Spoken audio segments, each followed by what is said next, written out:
What's good, super friends? It's your Tío Pepe from the mean streets of Sunland Park. We've had a few people ask how they could support us and when we're going to set up a Patreon. We've heard all two of you and decided to set one up. Subscriptions suck. Everyone's got subscription fatigue, so we're making ours like I like my women. Sweet, easy, and cheap. It's only $2. That's less than a pack of cigarettes or a coffee at Starbucks. For $2, you'll get our episodes a week early and we'll send you stickers a few times a year. In fact, our first one's already done and it looks super tight. Eventually, we'll add more perks. Link is in the show notes or check us out on patreon.com/technicallyaconversation. Trigger warning. This episode includes the topics of sexual abuse, grave desecration, corpse mutilation, and unsolicited home improvement advice. Listener discretion is advised. In 2011, a Russian man was arrested for having a doll collection. Only these life-size dolls were not dolls. They were human corpses. He threw birthday parties for them and they watched cartoons with him. We'll get into his childhood and how he was able to exhume so many little girls in this mega creepy story of Anatoly Moskvin in the Company of Corpses episode. Next on Technically a Conversation.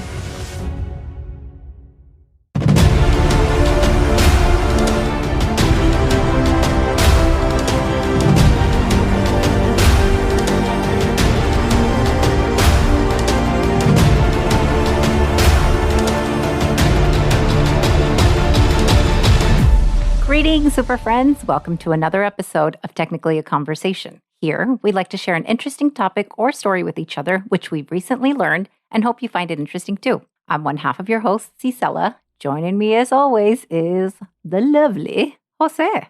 I thought I'd switch it up. How are you? I'm doing great. How about yourself? Not too bad at all. When did I become lovely? Oh, yeah. I'm always the lovely one. You always introduce us as the lovely. I was like, you know what? He gets to be lovely today. Well, thank you. I appreciate it. Of course. Even though that's a lie, but... Oh, that's not true. How was your weekend? Do tell. Good. I actually got to see you after I don't know how many months of not hanging out with you. Too long. Too many months. We'll just sum it up with that. Always too many months. But yeah, we got to hang out, go to a mutual friend's party. So yes. So much fun. Yeah. And thank you for inviting me, by the way. And thank you for joining me, by the way. I'd like to point out that once again, we were the ones that got there pretty much at a decent time and the last ones to leave. This time we were. And this time, I know I had mentioned to you that I didn't want to like shit on you during the podcast when we were talking about that. So you said, we're always the last ones to leave. And I was like, well, it's because you're always the last one to arrive. So if I don't stick around, like I'm never going to see you, you know? Right. So, but this time, yes, we did show up at a decent time and we were the last ones. We were like helping to clean up and shit towards the end. And plus, we were just having such a good time. It was a lot of fun. It definitely was. It was great to catch up with a lot of old friends that I hadn't seen in a long time. Yeah. And shout out Ale. We just found out she's a dedicated listener. Yeah. Shout out to you. Shout out to our buddy AJ, who was promoting us heavily during that party. Yes, I love that. Yeah, we really do appreciate you guys. Absolutely. So, Jose, it's not arcane knowledge that you have a penchant for cool-ass Funko Monitos figurines. Would you agree with that? Well, I have a penchant for the theatrical, but I do have very much a love for Funkos. We're just commenting on all my He-Man Funkos that are right behind me. Yes. Yes. So besides Funkos and comic books, do you collect other things? I think I collect too much. Like what? Well, I used to collect CDs, but now that I don't really listen to CDs, I stream everything. I stopped collecting them. But I have thousands of CDs. I probably have like hundreds of movies because I used to collect those too. Mm. I have a very addictive personality, so I collect pretty much anything that brings me joy, I guess. Okay. I forgot what the name of that lady was from Netflix. If it doesn't bring you joy, throw it away or whatever. But the Marie Kondo type of lady. Yeah, so I am very much Marie Kondo. But the bad thing is that everything brings me joy, so I keep and hoard everything. That's not true. That's funny. What about you, Isela? I have a collection, an extensive collection of nail polishes and maybe lipsticks, probably a little out of hand. Oh, and you know what? Okay, over the weekend, I went to that Riverbend Hot Springs up in New Mexico. Oh, nice. And I realized I also have a problem with bikinis. Sorry. Okay. It must be admitted. I was like, oh my God, I don't think I've gone swimming this year or whatever. And I was like, what do I have? And I was like, oh my God, too much. Let's just sum it up with that. I don't know how much you want to advertise that on a podcast, because I think a lot of people are going to be like pictures or it didn't happen. No. Thankfully, they know.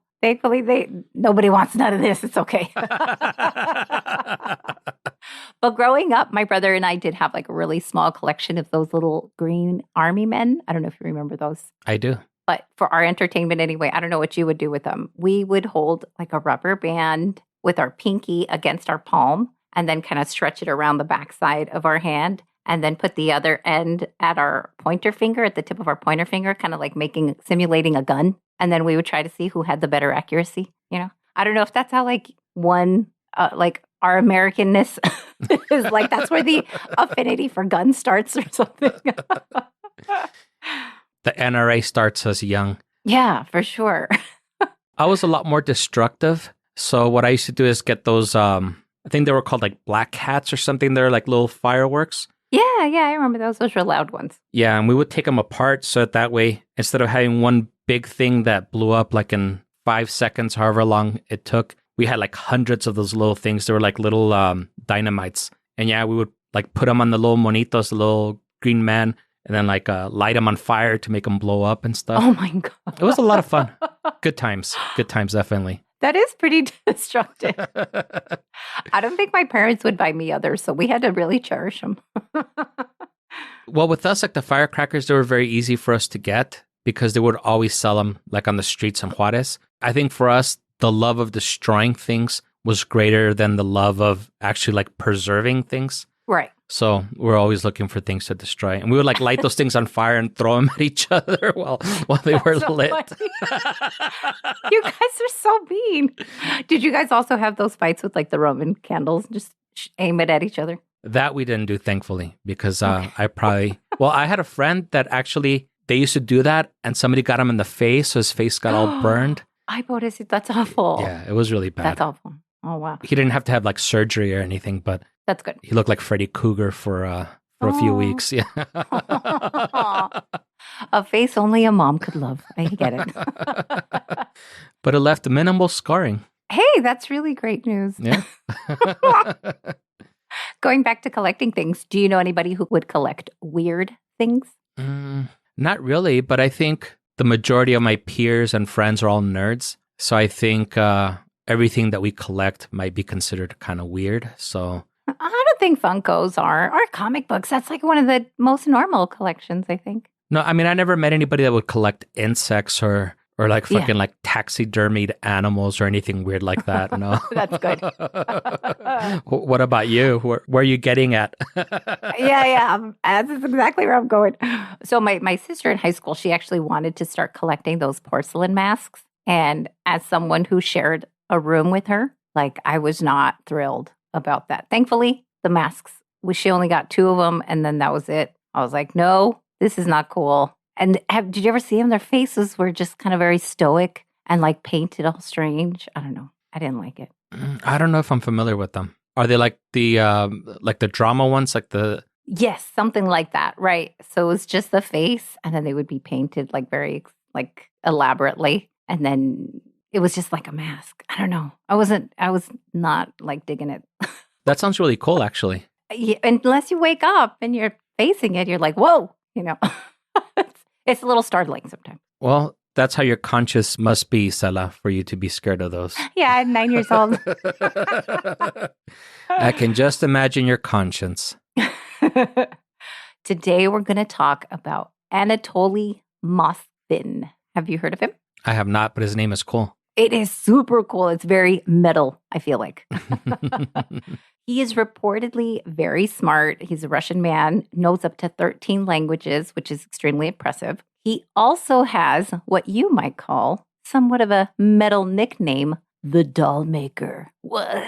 That sounds pretty cool. That sounds more like a comic book supervillain. Oh, wow. I wasn't even thinking superheroes. That's funny. The other thing they would call him was the puppeteer. And I think the puppeteer also made me think of Master of Puppets, Metallica. Oh, yeah. That was kind of where I was like, oh, that's kind of metal. Anatoly is widely known for his collection of dolls. So straight out of the gate, where do we land on that? Is it totally fine for an adult man, a male, to own a collection of dolls? I have to Marie Kondo it. Does it bring him joy? Well, it must. So yeah. So then it's fine. Yeah, it's fine. I'm not one of those type of people that like subscribe to like, well, if you're a guy, you can only be into guy things. If you're a girl, you can only be into girl things. Yeah.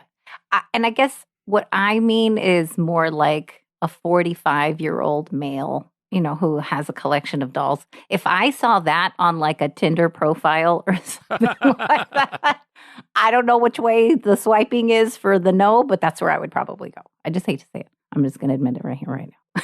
It definitely is unusual, just in the sense that I've never met a 45-year-old guy that's into dolls. Yeah. But I don't know. I wouldn't think that he was like mentally ill or something, or I wouldn't think lesser of him. That's just his deal. That's what he's into. Yeah. Okay. So dude had a doll collection, right? What's the big deal? Yeah. Ready for the plot twist? All right. What's a plot twist? Were they made out of real children? They were. They were actual exhumed corpses of little girls and some full adult women. Oh, fuck. Yeah, see that? That's where I have to draw the line right there. I was like, okay, he's going to get it. I know you guessed it. Perfect. There was actually a villain on Arrow that would do similar things like that. I wonder if it was based on that guy. Maybe. Yeah. But as soon as I read that, I was like, this is the freaking mega creepy episode that I have to do because that's just freaking nuts. As my mom would say, nada gracioso, which just basically means not cute. And this is the episode right before our Halloween one, so perfect timing. This is why I timed it like that. I don't ever go like super creepy like that, but when I do, I guarantee you it's in October. So let's walk everyone, all our super friends off the ledge. Come back, super friends. All right, Jose, pull out your vodka because we're heading to Russia. For this episode, I adorably titled, In the Company of Corpses. I'm just kidding. So let's find out how this came to be and what could shape a person like this. As per usual, there were a few articles that I read for this episode, and they're all going to be linked in the show notes. Again, let me just come right out and say it. Certain hobby collecting, absolutely fine. Your Funkos, comic books, vinyls, all of those things, rare coins, totally fine. Very acceptable. Where I have to clarify that there is a line, and some people need to hear it. It's not acceptable to collect nail clippings, for example. I've heard that's a thing. That's super gross. Totally agree. Yes. The mom of an old high school friend had a really big collection of clown figurines, and they were all waiting to greet you as you walked into the living room. Can you imagine that? That's kind of scary. Like all these little like clowns. Oh, yeah. All these like sad eyes just looking at you with their clown makeup. Well, I got a weird thing that I'm going to ask you. Oh, yeah. Tell me. Were you one of those weird moms that would collect all of your daughter's baby teeth? No, I did want to keep one, but no, I only kept one. You never made jewelry or anything out of it? Jewelry? No. It's all like shark tooth. I heard that the people do that. Like they'll make earrings and shit out of the little baby teeth. Yes. No, that's not cute. Nada gracioso. That is not cute. No, not cute at all. No. Wow. I've never heard of that. That's crazy.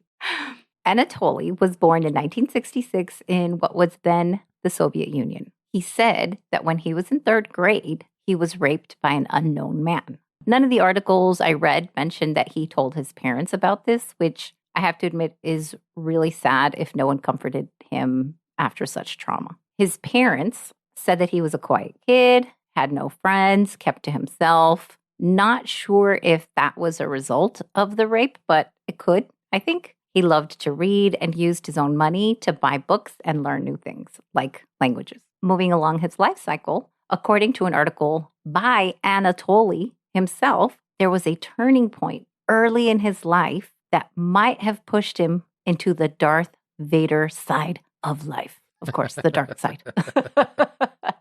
And we'll get into that when we come back from this commercial.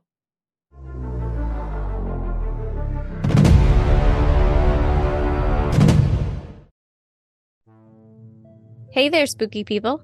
Hi, Jonathan. Hi, Heaven. What are we going to talk about this time? The same thing we always talk about, something paranormal. Welcome to our little plot of the graveyard we call the Opa Ghost Podcast. We're a couple of ghost hunters who met on an investigation. Here we are 4 years later with our very own podcast, where we share our paranormal experiences and investigations. We cover topics like the Enfield poltergeist and shadow people, and some places you may not have heard of, like the haunted bunghole liquors. Look it up. Safe search on. Don't think we've forgotten about cryptids. From Thunderbirds to Bat Squatch, we've got it covered. We have a lot planned for spooky season. Start with a visit to Salem and come along as we check out real haunted houses. Follow us on Apple, Spotify, or wherever you listen to podcasts. Enjoy spooky season. Toodles. Just what is it that makes the perfect outfit? Something thrown together, yet effortlessly cool. Something with a certain je ne sais quoi that makes people in the street look twice, even thrice. Something chic that helps its wearer to radiate confidence and captures the essence of a moment or a place in time while being simultaneously timeless. And yet, the history of fashion is far from being all glamour and glitz. Hello, I'm Felicia Yao, host of History Unhemmed, a podcast that looks inside fashion history's finished exterior. We'll discuss topics from haunted wedding dresses to rhinestone cowboys to why, when he stuck a feather in his cap, he called it macaroni. History Unhemmed is available on Spotify, Apple Podcasts, Stitcher, and wherever else you get your shows. New episodes come out every other week, so be sure to tune in and subscribe today.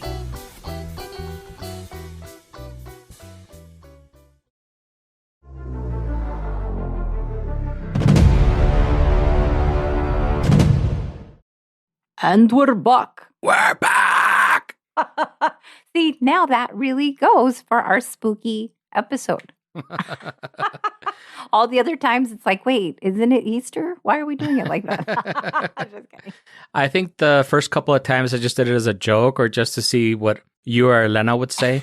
But I think it's like part of my personality now. No, it's just funny. Yeah. Yeah.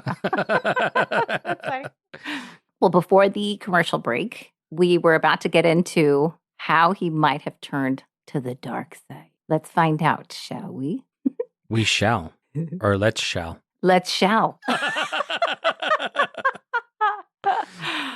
He detailed on March 4th, 1979, at 12 years old, he was walking home from school when some men in black suits grabbed him and forcibly took him to a nearby funeral. The funeral was being held for a young 11-year-old Natasha Petrova, who had died because she was getting out of the bath, but she had accidentally touched an exposed wire when she was reaching for her towel, and she was electrocuted. That sucks. Yeah. He grew up very poor, so when Natasha's mom offered him some money and a big basket of fruit, he was kind of lured in to, this is a little creepy, but they were trying to get him to kiss the body. And when the men in the black suits were also trying to force him, he kind of stopped resisting and said that he ended up kissing her a total of 3 times. They kind of pushed his face in 3 times. Like it was like a fucking birthday cake that you're supposed to take a bite out of or something? Yeah. Que le muerda. Yeah. That's awful. After which, the mom put a ring on his finger and a ring also on dead Natasha's finger. Natasha's mom did give him some small change and a bunch of fruit. Of course, he threw it away, but he kept the money. But he never shared it with anyone, of course, at Natasha's mom's request. She said not to tell anybody, so he didn't. Anatoly admitted after this incident, he would often dream of her, and he thought that she was visiting him. She would even sing to him, he said. While most people would find this creepy or at least at least weird. He said that the marriage to this dead bride was useful because this is how he got into black magic and how his fascination began with death. Dude, that's hardcore optimism, right? Yeah, that's gross. But Yeah.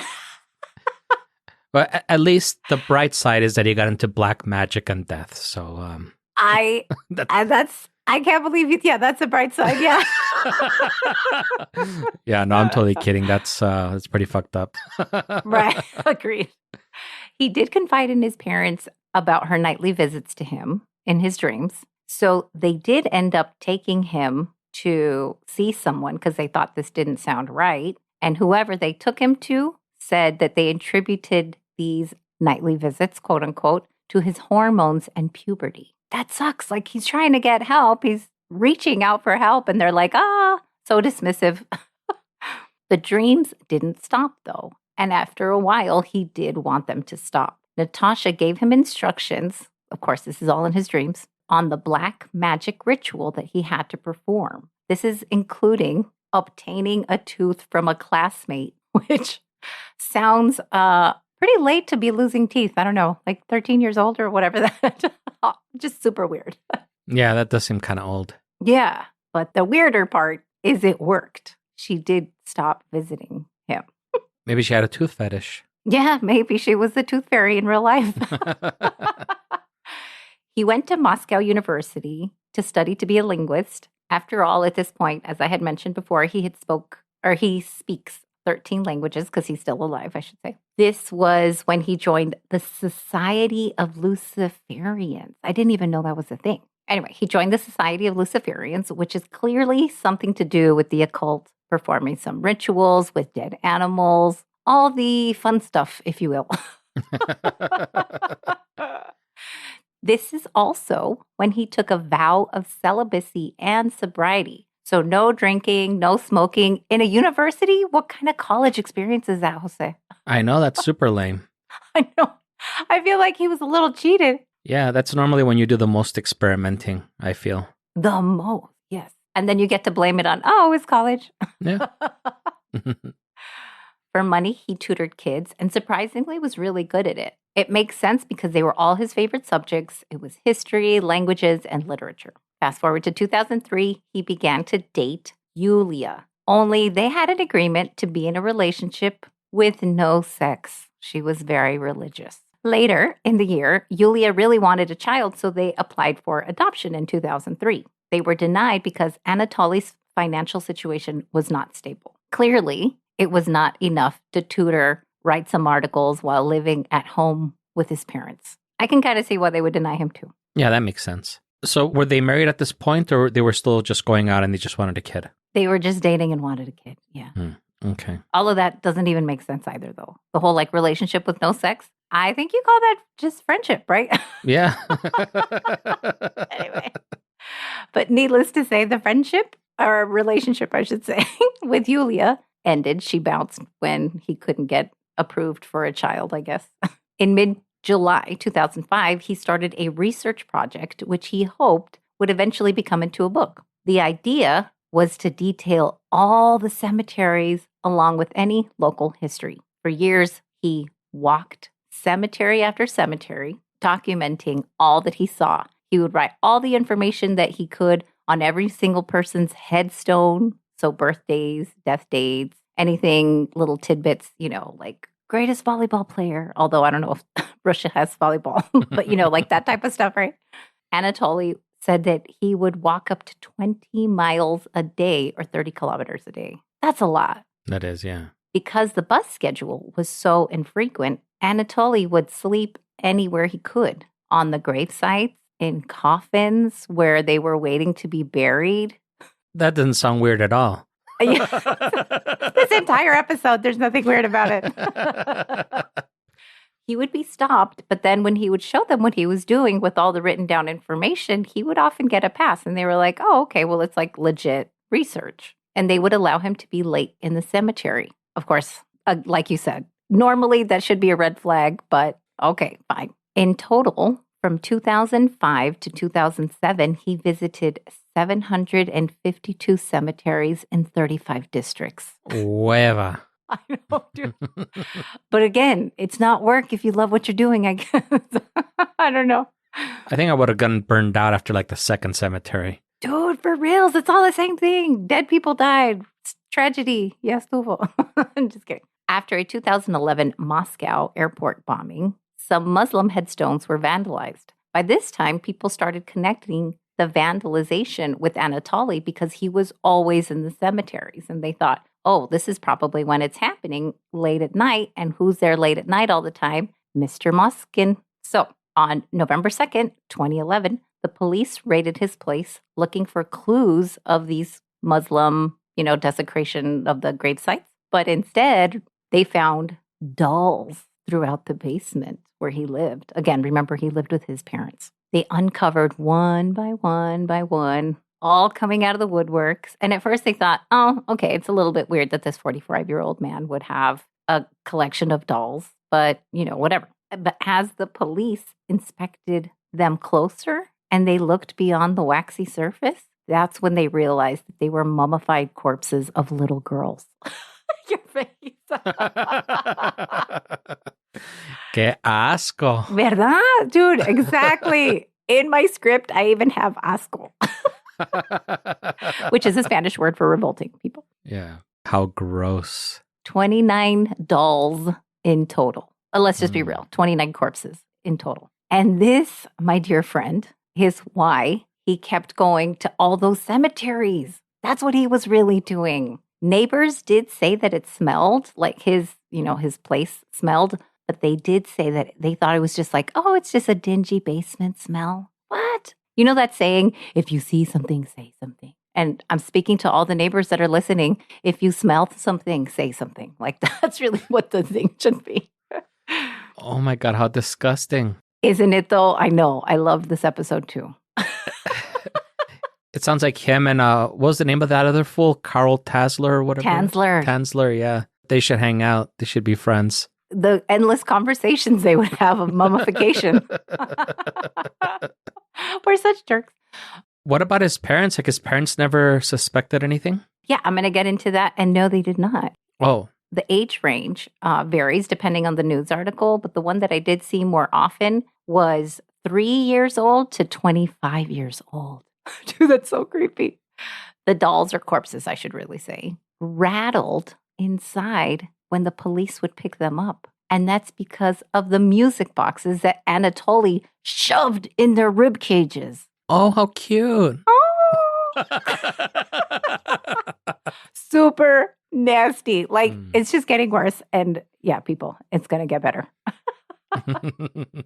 Another gross detail was that he sewed buttons for eyes a la Coraline, the stop-motion film. Anatoly admitted that he gave them eyes so that they could watch cartoons with them. Oh, that's sweet. I know. Anatoly was arrested. Then his dad had a heart attack, and his mom was also hospitalized. Clearly, one was definitely a result of the other for sure. His parents said that the dolls did keep him company. But of course, they thought they were only plastic dolls. Anatoly even gave his parents a quote-unquote special doll, and her name was Masha. And they even kept her in their bedroom. What? Can you imagine? They're like making their bed, and then they put it on top. Oy, oy, oy. Not cool. Nada gracioso.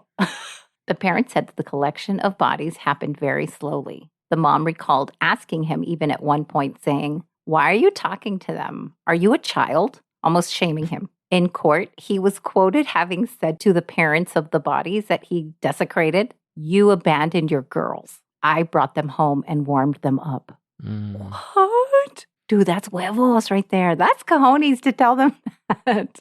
Please don't tell me he was having sex with them also. No, there was nothing sexual about it. Thankfully, that's the only bright side to this. No.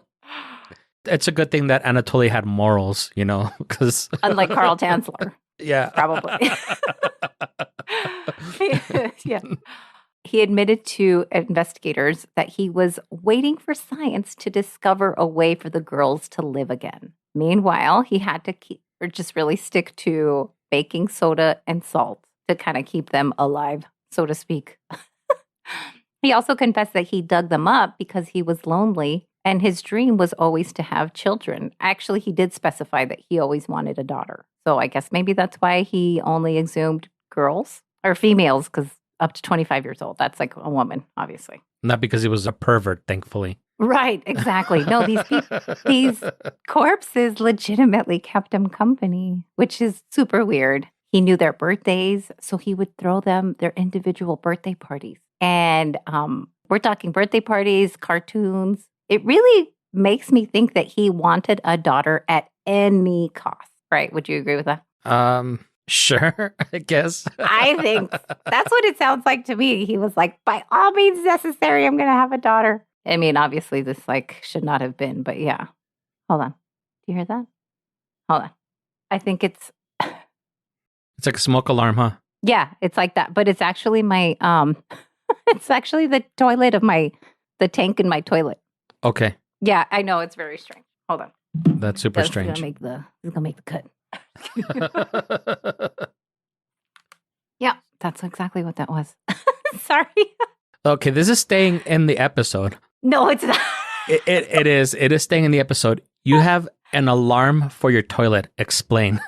I don't have an alarm for my toilet. Okay, so that was not the emergency alert that was ringing. What was that sound or whatever?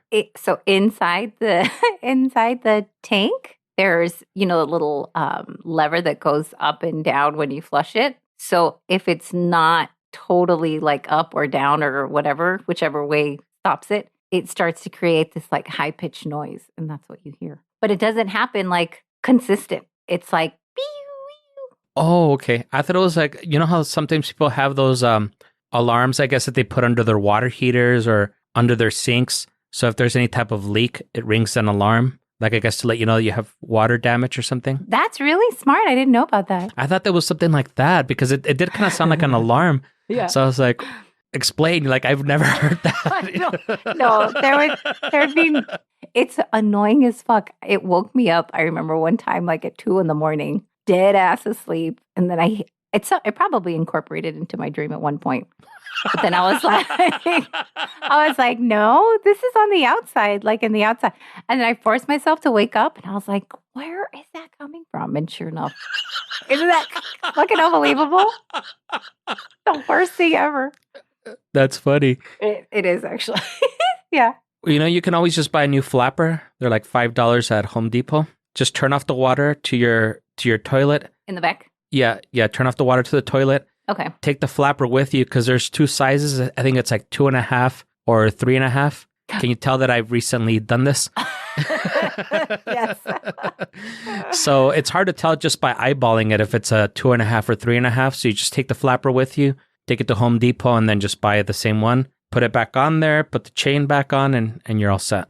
Okay. That seems easy enough. Yeah, they're like $5. If you need help, I can help you out with that. Okay. Yeah, it seems pretty easy. I know I've changed one many years ago just because it was already starting to, like they get rotted or whatever. But anyway, I'll drop back in where we were talking. Okay. No, this is staying in the episode. It is staying in the episode. Yeah, for sure it is. It's like embedded home improvement lessons in the company of corpses. Okay, so we were talking about how he knew their birthdays and he would throw them birthday parties, which is totally crazy. I'm sorry, I'll behave. No, this is why it's so fun. This is why recording is so fun. That it is, yeah. I always look forward to it. I always tell my sister, I always look forward to that one time a month that we get to record. Yeah. Because it is always so much fun. It really is. Anatoly had one dead body, I should clarify, up to 9 years. Yeah, that's way too long. And it was really sad because the mother of this dead body said she had her for 10 years and he had her for 9. That's an impactful statement. The courts diagnosed him with schizophrenia, therefore he could not stand trial. He was sent to prison, of course, which is definitely good, because he said this. His quotes are pretty crazy and fabulous. He said, don't bother. No, I'm not even going to try to do an accent. Don't bother burying the bodies too deeply, as he will simply dig them up when he's released. Ah, no, señor. No, señor. No me gusta. So hopefully he won't be getting out for a while, right? Yes, yeah, absolutely not. He was charged with a total of 44 counts of abusing graves and dead bodies. 44 counts. Yes, isn't that nuts? Oh my God. Yeah. The courts awarded money to the victims' families. One family refused the money, explaining Anatoly treated them better than I ever did. What the hell? I know. I was like, whoa. Oh my gosh. So Anatoly definitely had some fans. He had at least that one family, which is super crazy. He's like, mira, le puso makeup and everything. I'm just kidding. No, he didn't say that. My daughter never looked more beautiful than when she was with Anatoly. Oh, how sad. So that's our conclusion. How did you enjoy this super creepy one today? It was super disturbing, really gross. You're welcome. And I loved it. I loved it. Yes. I rarely go creepy, like I said, but when I do, I really like to leap over that line of acceptable, just leapfrog over that thing. No, I totally encourage you to continue. All right. Well, congratulations, lovelies. You've done it again, folks. You have learned along with us how a man had 29 corpses keeping him company. We hope you've been entertained by our chat, and we invite you to join us again next week. If you're enjoying the show, please leave us a review, tell a friend, and subscribe wherever you're listening to this podcast now. Yeah. Follow us on all the socials at greetingstac. Email us at greetingstac@gmail.com or leave us a voicemail at 915-317-6669 if you have a story to share with us about how you made dolls. Just kidding. No, don't. Tell us how many graves you desecrated. No.